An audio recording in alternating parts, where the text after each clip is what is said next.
Eh bien, bonjour. Je voulais, dans dans cette auto-interview, dans ce monologue, vous me direz, alors qu'en fait ce monologue est précédé d'un autre auquel je réponds, j'aurais envie de dire, eh bien que de nos jours, je vois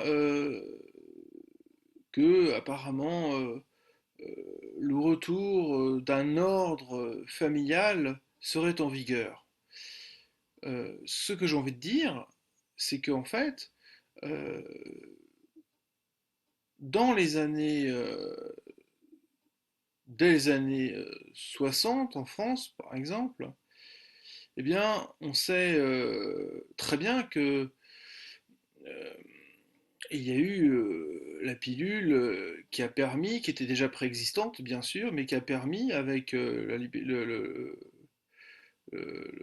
Front de libération féministe, si je puis dire ainsi, a permis de libérer la femme de son étau corseté, corset, hein, c'était le corset de son étau corseté qui a existé depuis bien longtemps. On voit d'ailleurs dans un tableau de Fragonard, dans ce tableau où se balance sur une femme et une balançoire au centre, disputée entre son mari cocu et un jeune homme, on voit bien que eh bien, jusqu'à l'époque même de Pablo Picasso, que eh bien, les femmes étaient prises dans un étau patriarcal. Et donc, effectivement, depuis ces innovations technologiques, biotechnologiques, depuis ces révolutions sociologiques des mœurs, depuis leur ouverture, disons, en tant que réflexion, mouvement de pensée jusqu'à l'EHESS sur les gender studies qui ont été en collaboration, qui était une collaboration de différentes universités sur le plan international, on peut dire que effectivement la femme se libère. Seulement, la femme, est-ce que ça existe? C'est toute la question. On ne rentrera pas dans des considérations psychanalytico-philosophiques, enfin je ne sais quoi, je veux dire une spéculation, non, mais pour dire que, on peut dire que simplement, si des femmes se sont libérées, ce sont toujours des femmes parmi des femmes, et que donc la femme est barrée. Et ce que je puis dire, c'est qu'effectivement, eh bien, le désir, comme vous pouvez le voir à travers cette photographie du feu, est quelque chose qui concerne le désir du sujet. Le désir se rapporte au désir du sujet. Et donc, en chaque homme, en chaque femme, en chaque transgenre, tout ce que vous voulez, il y a un désir qui sommeille, vous voyez. Et ce désir préexiste à la vectorisation sociale de la personne, à son inscription, à son intégration. Il se peut même qu'il y ait justement une transformation métaphorique de son désir sur le plan social. Donc en fait, ce que je veux dire simplement, euh, c'est que simplement, il me semble qu'on revient à un ordre familial parfois qui me semble non seulement farineux, mais qui semblerait être de la, comment dirais-je, une sorte de neige artificielle, une sorte de sucre glacé, enfin, que sais-je, de la poudre aux yeux, de la poudre aux yeux. Euh, Moi, je crois qu'il y a une volonté d'imitation de nos jours d'un certain ordre qui a eu lieu il y a bien longtemps, je veux dire.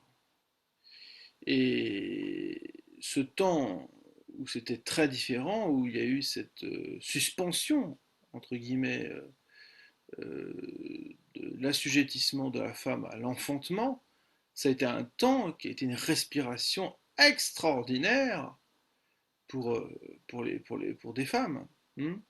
Et donc, effectivement, que savons-nous du désir féminin? euh, Nous savons qu'il y a le désir du sujet. Que savons-nous du désir masculin? Nous savons qu'il y a le désir du sujet. Je veux dire que Le sujet, c'est vraiment le seuil même où ce feu du désir se déploie. Euh, nous savons que le feu monte alors que l'eau descend, hein. L'eau est un liquide qui, par la force gravitationnelle de la Terre, ne fait que descendre. Elle suit la force gravitationnelle. Le feu, lui, ne suit pas la force gravitationnelle. Le feu, lui, monte, hein. D'où cette fantasmagorie, ce folklorisme, cette allégorie, ce magma d'allégorie, justement, de toutes ces emportées hystériques, de toutes ces emportées maniaques, etc., qui, justement, parfois sont décriées un peu de manière péjorative parce que devant tous ces emballements, ces emportements, ces excès, eh bien, on y voit leur fragilité, on y voit leur manque d'adossement, de consolidation, par justement aussi ce qui les menace, c'est-à-dire directement s'il s'agit d'effondrement, ben, du feu en tant que justement ce qui va aller à contrepoint à la construction même de l'objet social. Et justement, ce feu-là, c'est bien un feu que les psychiatres en déontologie voulu surveillent de près, notamment. Et c'est-à-dire que tout professionnel de santé, de l'agence régionale de santé, pour tout ce qu'elle compte comme spécialiste, art thérapeute, psychologue clinicien, psychosociologue, psychologue social, etc., graphologue, etc. Même si les graphologues n'en font pas partie, mais en tout cas ils devraient peut-être en être plus proches. En tout cas voilà, il se trouve qu'effectivement, ce feu-là, c'est précisément quelque chose qui est en contrepoint à la construction de l'objet social, comme je le dis. C'est-à-dire que effectivement, il démarre d'un stress, ce feu, il démarre d'un conflit. Et je ne mentionnerai pas son nom, évidemment, je jouais une femme qui était assez, qui a eu un moment de proximité assez intense avec moi de manière interposée par Internet et qui s'est retrouvée dans une famille avec un mari dont le visage paraît assez commun, enfin un peu lambda, quoi, disons, avec une dimension un peu, entre guillemets, d'interchangeabilité, mais c'est encore que c'est quelque chose qu'on ne voit que sous une forme péjorative, dépréciative, qui n'est qu'une interprétation. Mais bien sûr que cet homme doit avoir des qualités, sans quoi cette femme ne se serait jamais enquichée de cet homme. En tout cas, toujours est-il que, effectivement, eh ben, voilà, il me semble que à travers cet univers photographique de Facebook, moi, il me semble que tout de même, eh bien, on tente de reconstituer, de reconsolider les pièces, et puis pièce par pièce, d'une structure plus encore que d'une famille. Voilà. Je crois qu'il y a un aspect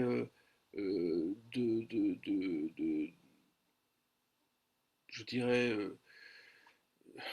une sorte de, comment dire, il y a une forme d'ascèse structurelle. En passer par une structure, c'est faire une forme d'ascèse, c'est d'être dans une ascèse. C'est faire un peu le jeûne, si je puis me permettre, c'est être un peu dans un détox, si je puis dire, de toute la période pour ces femmes, dans lesquelles elles ont été emmêlées, pris dans la farine, roulées dans la farine, un peu pris les pieds dans le tapis, et auparavant, dans leur vie un peu de gestation, de sortie, de pulsion, de contact, etc.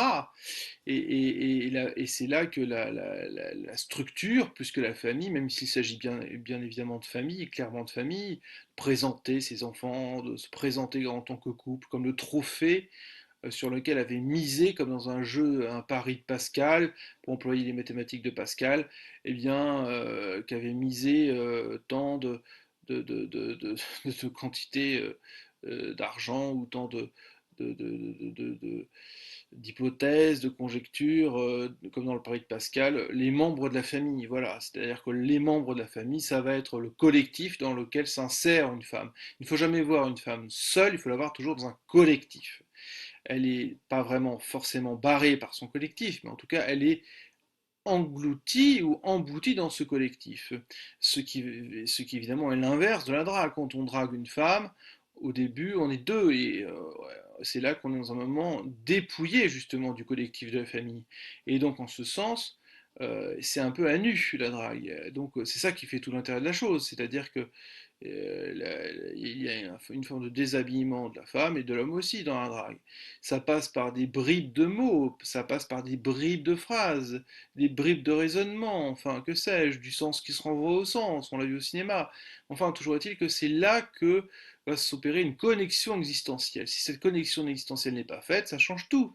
Il suffit d'un geste pour que cette connexion existentielle soit faite. Ça en vaut la peine quand même. Bon, on verra si la personne nous dit non, elle nous dit non. Mais pour ceux qui le savent, très bien. Pour ceux qui ne le savent pas, j'espère leur apporter une partie de savoir qui leur seront conséquents pour leur aversion, pour se mettre dans cette existence nouvelle. Parce que effectivement, c'est toujours une reconnexion interfamiliale, intrafamiliale ou interparadigmatique, si je puis dire. Parce qu'il y a le désir du sujet, mais il y a aussi la jouissance du sujet, il y a aussi le narcissisme du sujet, il y a aussi les prolongations sociales et narcissiques du sujet. Et donc tout ça, ça fait des doubles bulles, des méga bulles, etc.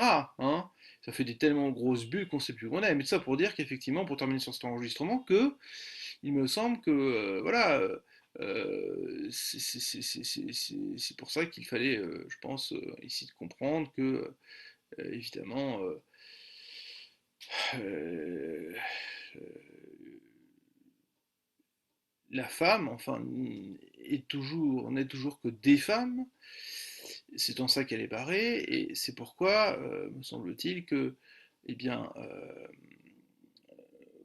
quand on va vers la drague, on est dans un dispositif phallique, entre guillemets, c'est-à-dire que c'est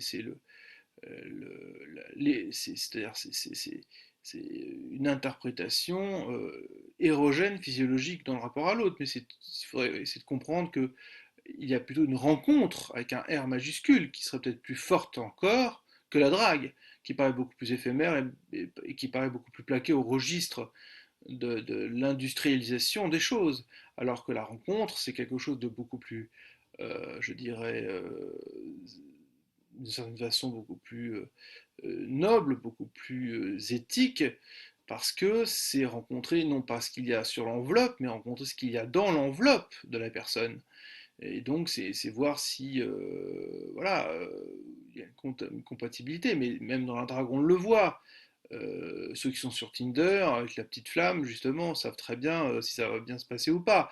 Et toujours est-il qu'il me semble que avons-nous le temps de se consacrer à la rencontre. Je crois que la pressurisation de notre époque façonne et meurtrit en même temps un temps très court, pour un temps très court, qui fait que ce temps très court restant fait qu'il y a une impatience dans la cadence infernale du fait de franchir ou pas la limite des 40 ans, du fait de, pour les femmes justement, honnêtement, entre autres, je veux dire, honnêtement, je veux dire, entre autres, et donc, ce que je veux dire, c'est que nous devrions reconsidérer la rencontre comme quelque chose qui justement échappe à l'industrialisation des sites de rencontres, parce que la rencontre, ça demande du temps. Voilà.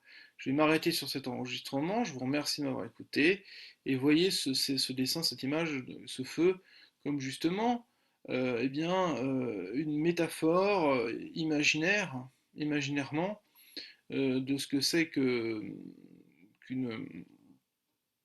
de ce que c'est qui va aller en contrepoint à la construction anthropologique de l'objet social ou à la construction de l'objet social, de sorte que, je veux dire par là que le feu, c'est le stress justement qu'il y a pour des sujets de ne pas avoir su s'éjecter en tant que sujet de leurs objets. C'est-à-dire qu'ils étaient au départ objets, ne se connaissant eux-mêmes